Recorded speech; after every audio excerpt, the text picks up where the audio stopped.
भय सारी बुराइयों की जड़ है, इसे मन से निकाल डालो, फिर तुम्हारा कोई कुछ नहीं कर सकता। सत्य की कभी हार नहीं होती। आज पुलिस सिपाहियों के बीच में कोदई को निर्भयता का जैसा अनुभव हो रहा था, वैसा पहले कभी ना हुआ था। जेल और फांसी उसके लिए आज भय की वस्तु नहीं, गौरव की वस्तु हो गई थी। सत्य का प्रत्यक्ष रूप आज उसने पहली बार देखा, मानो वह कवच की भांति उसकी रक्षा कर रहा हो। गांव वालों के लिए कोदई को पकड़ लिया जाना लज्जाजनक मालूम हो रहा था। उनके आंखों के सामने उनके चौधरी इस तरह पकड़ लिए गए और वे कुछ ना कर सके। अब वे मुंह कैसे दिखाएं? हर एक मुख पर गहरी वेदना झलक रही थी, जैसे गांव लुट गया। सहसा नोहरी ने चिल्लाकर कहा, अब सब जने खड़े क्या पछता रहे हो?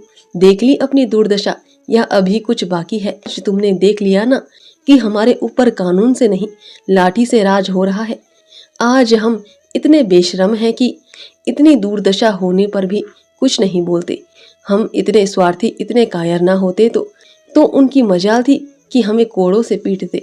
जब तक तुम गुलाम बने रहोगे, उनकी सेवा टहल करते रहोगे, तुम्हें भूसा सा मिलता रहेगा। लेकिन जिस दिन तुमने कंधा टेढ़ा किया, उसी दिन मार पड़ने लगेगी। कब तक इस तरह मार खाते रहोगे? कब तक मुर्दों की तरह पड़े गिद्धों से अपने आप को नोचवाते रहोगे? अब दिखा दो कि तुम भी जीते जागते हो और तुम्हें भी अपनी इज्जत आबरू का कुछ ख्याल है। जब इज्जत ही ना रही तो क्या करोगे? खेती बाड़ी करके, धर्म कमाकर, जीकर ही क्या करोगे? क्या इसलिए जी रहे हो कि तुम्हारे बाल बच्चे इसी तरह लाते खाते जाएं, इसी तरह कुचले जाएं? छोड़ो यह कायरता, आखिर एक दिन खाट पर पड़े पड़े मर जाओगे। इस धर्म की लड़ाई में आकर वीरों की तरह मरते। मैं तो बूढ़ी औरत हूँ, लेकिन और कुछ न कर सकूंगी, तो जहाँ यह लोग सोएंगे वहां झाड़ू तो लगा दूंगी, इन्हें पंखा तो झेलूंगी। कोदई का बड़ा लड़का मेकू बोला, हमारे जीते जी तुम जाओगी काकी? हमारे जीवन को धिक्कार है। अभी तो हम तुम्हारे बालक जीते ही हैं। मैं चलता हूँ उधर, खेती बाड़ी गंगा देखेगा। गंगा उसका छोटा भाई था। बोला, भैया तुम यह अन्याय करते हो, मेरे रहते तुम नहीं जा सकते। तुम रहोगे तो गृहस्थी संभालोगे, मुझे तो कुछ ना होगा। मुझे जाने दो मेकू, इसे काकी पर छोड़ दो। इस तरह हमारी तुम्हारी लड़ाई होगी, जिसे काकी का हुक्म वह जाए। नोहरी ने गर्व से मुस्कुराकर कहा, जो मुझे घूस देगा उसी को जिताऊंगी। मेकू, क्या तुम्हारी कचहरी में भी वही घूस चलेगा काकी?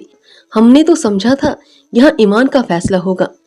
नोहरी, चलो रहने दो, मरती दाई राज मिला है तो कुछ तो कमा लूं।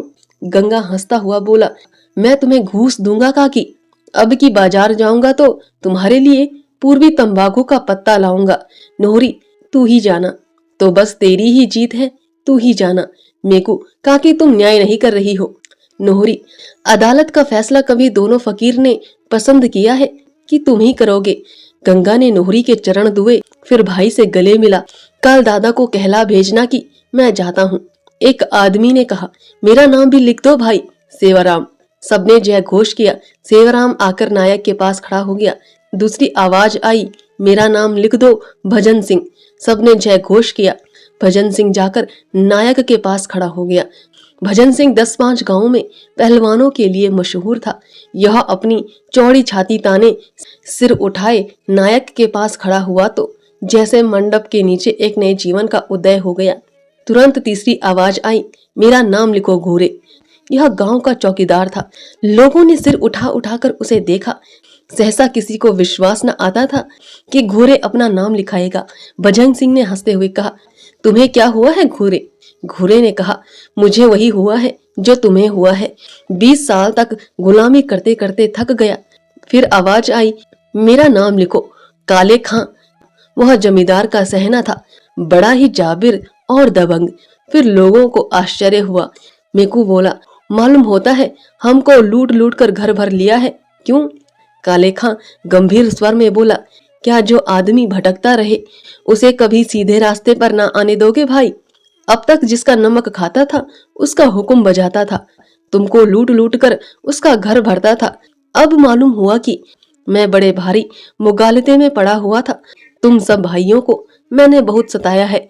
अब मुझे माफी दो। पांचों रंगरूट एक दूसरे से लिपटते थे, उछलते थे, चीखते थे, मानो उन्होंने सचमुच स्वराज पा लिया हो, मानो उन्होंने सचमुच स्वराज्य पा लिया हो। और वास्तव में उन्हें स्वराज्य मिल गया था। स्वराज्य चित्त की वृत्ति मात्र है। जो ही पराधीनता का आतंक दिल से निकल गया, आपको स्वराज्य मिल गया। भय ही पराधीनता है, निर्भयता ही स्वराज्य है। व्यवस्था और संगठन तो गौण है। नायक ने उन सेवकों को संबोधित करके कहा, मित्रों, आप आज आजादी के सिपाहियों में आ मिले, इस पर मैं आपको बधाई देता हूँ। आपको मालूम है हम किस तरह आपको लड़ाई करने जा रहे हैं। आपके ऊपर तरह तरह की सख्तियां की जाएंगी, मगर याद रखिए, जिस तरह आपने अपने मोह और लोभ का त्याग कर दिया है, उसी तरह हिंसा और क्रोध का भी त्याग कर दीजिए। हम धर्म संग्राम में जा रहे हैं, हमें धर्म के रास्ते पर जमा रहना होगा। आप इसके लिए तैयार हैं? पांचों ने एक स्वर में कहा, तैयार हैं। नायक ने आशीर्वाद दिया, ईश्वर आपकी मदद करे। यह सुहावने सुनहले प्रभात में जैसे उमंग घुली थी। समीर के हल्के हल्के झोंकों में, प्रकाश के हल्की हल्की किरणों में उमंग सनी हुई थी। लोग जैसे दीवाने हो गए थे, लोग जैसे दीवाने हो गए थे, मानो आजादी की देवी उन्हें अपनी ओर बुला रही है। वही खेत खलिहान बाग बगीचे हैं, वही स्त्री पुरुष है, पर आज के प्रभात में जो आशीर्वाद है, जो वरदान है, जो विभूति है, वह और कभी न थी। वही खेत खलियान बाग बगीचे स्त्री पुरुष आज एक नई विभूति में रंग गए हैं। सूर्य निकलने के पहले ही कई हजार आदमियों का जमाव हो गया था।